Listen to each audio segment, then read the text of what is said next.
Hi everyone and welcome to this week's Monday Memo. And I'd like to talk about a topic a lot of us are impacted by it, the digital revolution.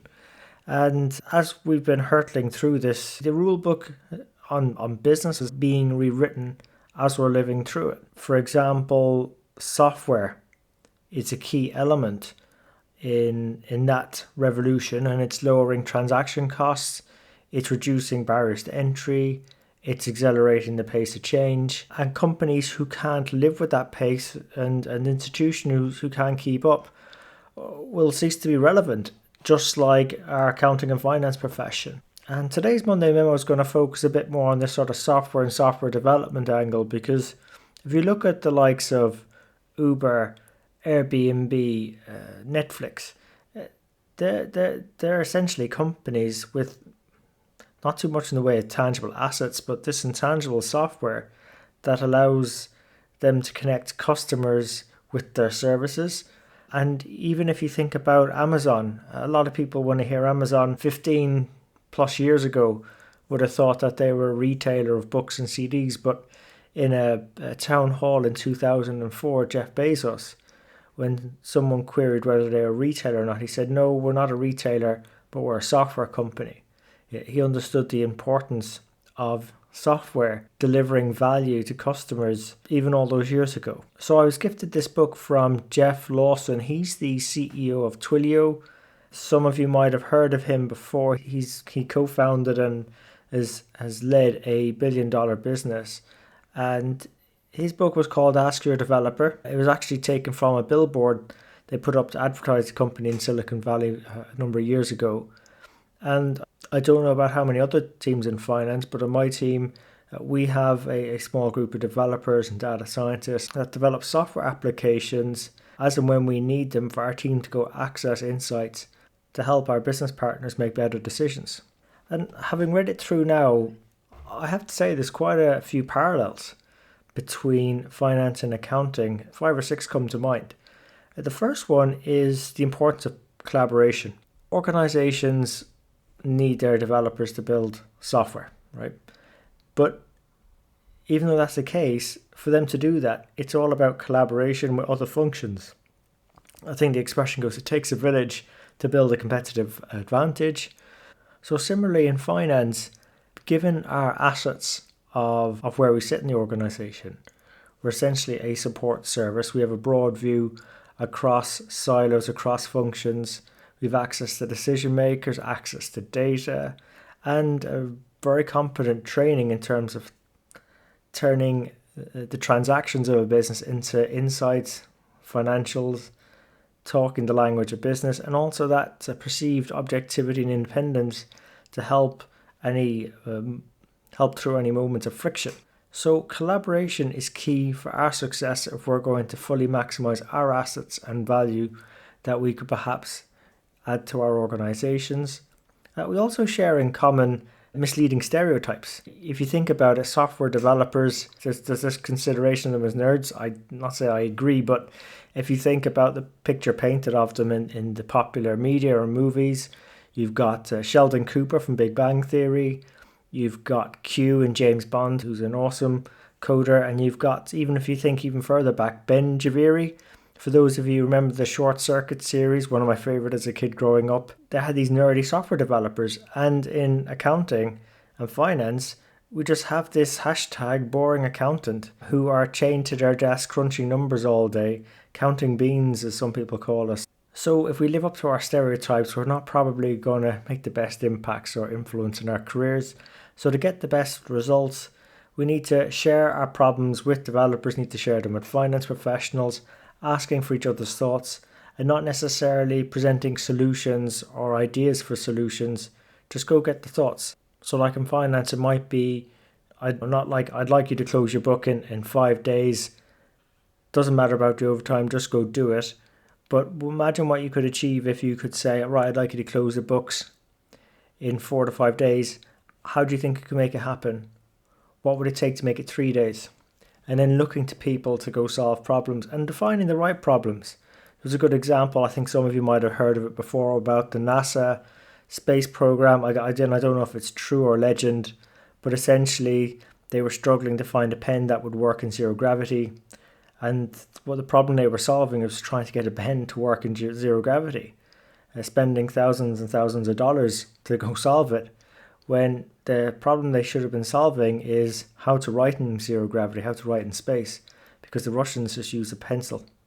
So a very simple solution had they framed the problem properly. Another parallel we draw from the book, I think, within finance is value comes from craftspeople. Many businesses, many organizations, there are people within finance and accounting, software development, who are feeling disconnected from the business problems they're meant to be solving, as well as the customers they're meant to be serving. And this could be a personal choice, or it could be that the management systems don't treat them in the way they need to be realizing their potential. Whereas if they were treated like craftspeople, the thinking is you could then unleash their full technical talent. And just talking with a guest mentor in an interview recently, and we agree technical foundation is very important. But once you've got that, then the value is crafted on top of those technical foundations. And that's part of collaboration, being key.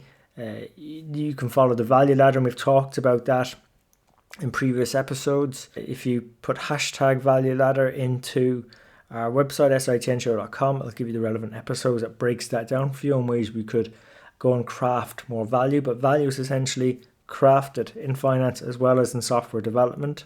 Also, I thought it was a really cool point, and it's come up in conversation in a few panels before, is that software, just like finance, is hopefully moving from being a cost center to a profit center. In the software world, and we're familiar with this in finance as well, we're used to looking at build versus buy decisions. Nowadays, the expression is build versus, because it's not a question of buying in software anymore. It's actually you have to build the solutions, that the software to implement the solutions your organizations need. And that's a bit of a 180 from the process of continual outsourcing of activities within teams. If you think about how a lot of finance has been outsourced to lower cost locations, it's not really about trying to drive costs down now. It's about trying to protect the value and have people contributing value within finance, as opposed to being seen as a cost center as well. And imagine if you had a finance team that had appropriate software to deliver insights at the speed of light, for instance, or the speed of sound, or whatever. That could be a competitive advantage. But it just might mean that you might have those finance people more closely situated to executives or management, which could be in a higher cost location. So it might mean that some of the outsourcing trends we've seen, that reversing things become more insourced, because that is the company's secret sauce or competitive advantage. Finance needs to become a bit more like a profit center as well. Track our results not in terms of expense ratios to revenue or our financials, but perhaps the number of softer benefits we did, productivity improvements we made, utilization improved because of the decisions we helped support or the insights we gave, or if we did find a way of being able to identify how much we directly drove shareholder value because we were able to rearrange some financing or do something cool like that, then that's pretty cool to call out as well. Also, there was another key point made in the book around the importance of experimentation, running experiments to test assumptions about something. I don't think we do that enough in finance. We're always expecting our decisions to be perfect and on the ball, because we really zero in on things when they're not on trend. But we also need to plant the seeds for tomorrow's growth as well. It doesn't make sense embarking on a 3, 4, 5 year program if we haven't tested the assumptions in a low cost way. And I think that comes back to the work around real options. And again, that's another advantage we can bring from finances to try and encourage our organizations to run more experiments and bring in software developers to do that. And another cool concept that I really liked, because it was actually Jeff Lawson recounting a story about where he asked his CFO to do something, which was hold a blameless postmortem. What had actually happened was Uber was a very large customer of Twilio. Twilio has a software API that allows organizations to send out text messages and communications at scale. And if you're waiting for an Uber cab, there's a lot of communications backwards and forwards, tracking where the taxi's at and so on. What had happened there, because Uber was one of their main customers and Uber became under a bit of cost pressure, they started reducing their spend with Twilio. And as Twilio was gearing up for an IPO, they had announced that to the market that their biggest customer was spending less with them, and it knocked 30% off the value of the company because they were very heavily concentrated on a few key customers. Now the reason why they were able to find that out is they held a Blameless postmortem where they asked the question, why did we have such a big investor misstep? Because it would have been easy to blame sales for not selling enough to the Uber account. But it then essentially boiled down to a couple of root causes. Another one just being the concentration, another one being the pricing model was based off of usage. So the more Uber used the service, the more it cost. So for them to reduce costs, it would reduce usage. Perhaps it was a better way of structuring the pricing for Uber, bigger customers, but also and heavy users of Twilio, to make sure that they could have increased the lifetime value and wouldn't have had such a disruptive withdrawal of using their business. So off the back of that, finance then was involved in helping provide insights on scaling up the sales team, better quota planning, better forward risk analysis, and trying to reduce the customer concentration. So really great example of where finance teams can add value. And likewise, that's why we do the Strength in the Numbers shows, because there's a lot of value in sharing with other people experiences of others for when they need them. And we're all progressing to our own careers, have our hard-won lessons, key learnings, frameworks for doing things.